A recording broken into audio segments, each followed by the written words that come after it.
baankii akka shariyaa islaamaa dhaabbatu baankii raamis waamina isinii goote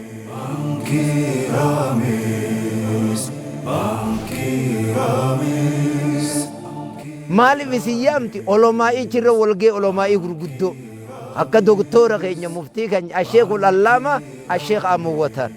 asheekul allaama asheek muusaa su'aala وغيرهم من العلماء خمبروتي سدو خناف أشرت علماء دعائي قوتي رامس درانو قدابته هدق فقيسني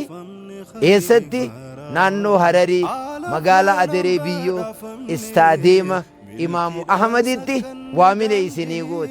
يوم إيسني قوت شوال قويا دي دمي في سقلي عزيا قويا قولا سقلي أكا فرنجيتي دي دمي تربة